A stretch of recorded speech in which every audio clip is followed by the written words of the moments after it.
সারা দিনের ঘাম জড়ানো সবকিছু কিন্তু আমাদের এই ছোট জীবনটা নিয়ে, 60-70 বছরের জীবন নিয়ে।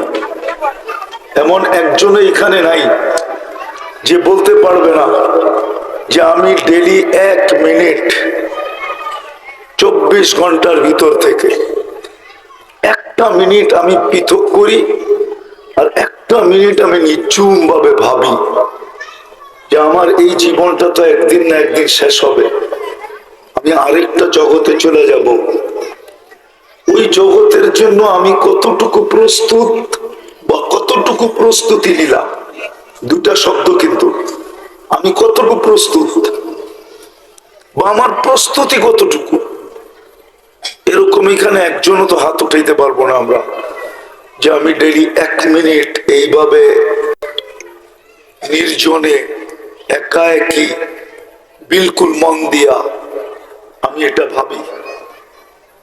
আলহামদুলিল্লাহ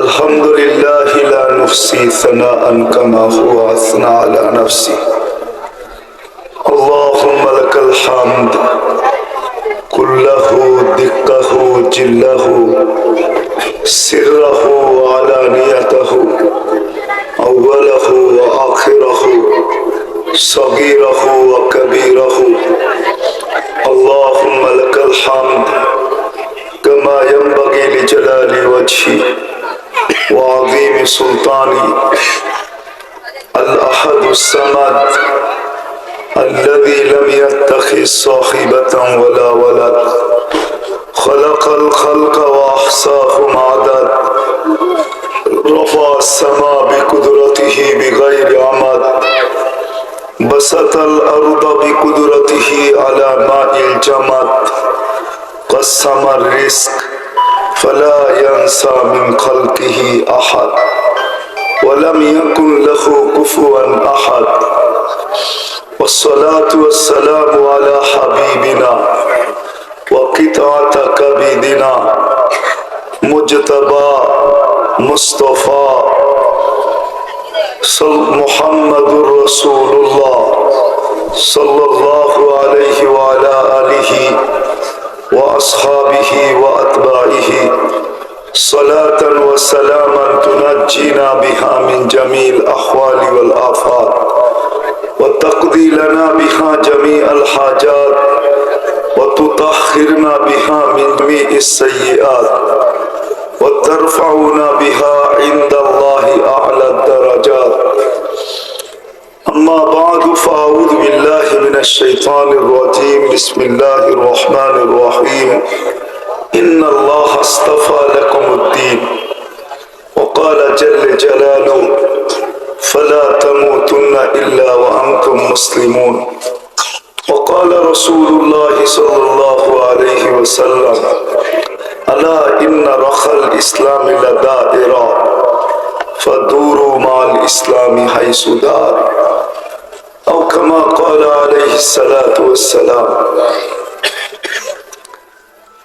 উক্ত তাফসীরুল কুরআন মাহফিলের সম্মানিত সভাপতি, উপস্থিত উলামায়ে কেরাম, এলাকার থেকে আগত মুসলমান ভাইয়েরা, যেই পর্যন্ত লাউড স্পিকারের আওয়াজ পৌঁছতেছে, যদি কান রাখার সুযোগ হয় বা শোনার সুযোগ হয় তো পর্দার অন্তরালে মা ও বোনেরা, কোরআন হাদিস থেকে যতটুকুই তেলাওয়াত করলাম আশা রাখি একই সামনে রেখে অতি অল্প সময় কিছু কথা রাখবো। সাথে সাথে সকলের কাছে দোয়ার আবেদন, আল্লাহ আমাকে আপনাদেরকে সকল শ্রোতাকে যা শুনবো তার উপরে আমল করার তৌফিক দান করেন। বাংলায় একটা প্রবাদ বাক্য আছে, সময় মতো যদি বোঝা না হয়, সময় মতো যদি না বুঝলো তাহলে এটার জন্য পরে অনুতপ্ত হয়। এটা চির সত্য। কিন্তু যে প্রত্যেক জিনিসের একটা সময় আছে, সময় মতো যদি ওটাকে মূল্যায়ন না করা হয় তাহলে যতদিন বাঁচবে অতদিন এই জিনিসটা তাকে কখনো না কখনো ব্যথা দিতে থাকে। একটা উদাহরণ দেই, যেই অঞ্চলটায় বসা আছি 20 বছর আগে মনে হয় দাম অনেক কম ছিল, ঠিক না? সুযোগও ছিল, সাদা সাদিও হয়েছে যে আমারটা নিয়ে নেন, আস্তে আস্তে টাকা দিয়ে দিন, ঠিক না? কিন্তু ওই সময় ভাবছে যে এখানে কে থাকবে, এত বড় টাকশাল এখানে হবে কে জানতো, ঠিক না? এখন ওই কথাটা ব্যথা দেয় না, দেয় না? আফসোস লাগে না, লাগে না? ঠিক আমাদের জীবনটাও এরকমই। দুনিয়ার আফসোসটা তো ছোট আফসোস, এটা বেশি বড় না। এটাকে একটা কথা দিয়ে বুঝ দেওয়া যায়, দুনিয়ার বিষয়টা একটা কথা দিয়ে উড়ে দেওয়া যায়, সেটা হলো ভাগ্যে ছিল না, হয় নাই, বাস মনকে বুঝ দিয়া দেওয়া যায়। কিন্তু আমাদের এই যে ছোট জীবনটা, আমার কথায় কিন্তু সুর হবে না, ধ্যান যত দিবেন তত বুঝে আসার আশা, বুঝে আসবে বলে আশা, ধ্যান না দিলে বুঝে আসবে না। আমি একটা প্রশ্নের দিকে আপনাদেরকে নিয়ে যাইতেছি। আমাদের এই ছোট জীবনটা, এই ছোট জীবনটাকে বিশেষ করে মানুষ বা বিশেষ করে মুসলমান, আরেকটু বিশেষত্বর দিকে গেলে উম্মতে মুহাম্মাদি, আমাদেরকে যে দিনের বেড়াজালে আল্লাহ বাঁধলেন, ধর্ম আমাদেরকে দিলেন, এটা কেন দিলেন? কি কারণে আল্লাহ আমাদেরকে ধর্মের বেড়াজালে আটকাইলেন? ধর্ম একটা বেড়াজাল না, কি বলেন? তাকাইতে গেলেও ভাবতে হয় যে তাকানোটা ঠিক হইলো কি ঠিক হইলো না, বলতে গেলেও ভাবতে হয় বলাটা ঠিক হইলো কি হইলো না, চলতে গেলেও ভাবতে হয় চলাটা ঠিক হইলো কি হইলো না, এমনকি মনে ভাবতে গেলেও আমাদের চিন্তা করতে হয়। কেননা হাদিসে আছে, কোরআনে আছে, ইন্না বাদাদ দান্নি ইসমুন, কিছু চিন্তা এমন আছে যেটা মানুষকে শুধু চিন্তা চিন্তা থাকে না,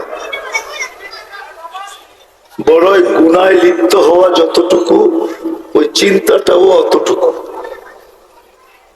আবার চিন্তা এমনও আছে যে চিন্তা করতে দেরি, লা তাফাক্কুরু সাআতিন খায়রুম মিন ইবাদাতি 60 ও 70 সানা, চিন্তা এরকম যে সামান্য সময় করতে দেরি, 60-70 বছরের ইবাদত পাইতে দেরি হয় না। বিধায় বোঝা গেল চিন্তায়ও আমাদের বাধ্যবাধকতা আছে, হাঁটায় আছে, চলায় আছে, বলায় আছে। এই দিনের বেড়াজালে আমরা আবদ্ধ কেন? বা আরেকটা শব্দ বলতে পারেন, দিন আমাদের জীবনে প্রয়োজন কেন? কি কারণে দিন প্রয়োজন? তাফসীরুল কোরআন মাহফিল হিসাবে বলতেছি, প্রশ্ন উঠাই বুঝাইতে চেষ্টা করতেছি যে দিন আল্লাহ আমাদেরকে কেন দিলেন? কাউকে তো দিলেন না।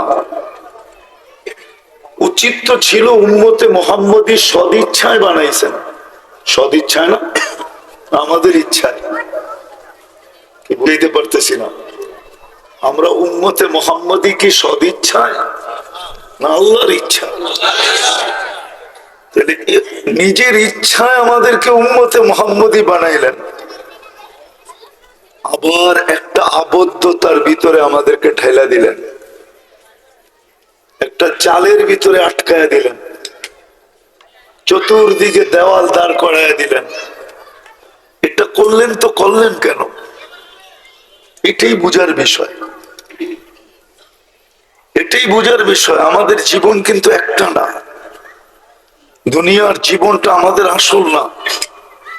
যদিও আজকের জীবনটা নিয়ে আমাদের প্রচার প্রসার, সারা দিনের ভাবনা, সারা দিনের চিন্তা, সারা দিন দৌড়, সারা দিনের ঝাঁপ, সারা দিনের ক্লান্তি, সারা দিনের ছুটাছুটি, সারা দিনের ঘাম জড়ানো সবকিছু কিন্তু আমাদের এই ছোট জীবনটা নিয়ে, 60-70 বছরের জীবন নিয়ে।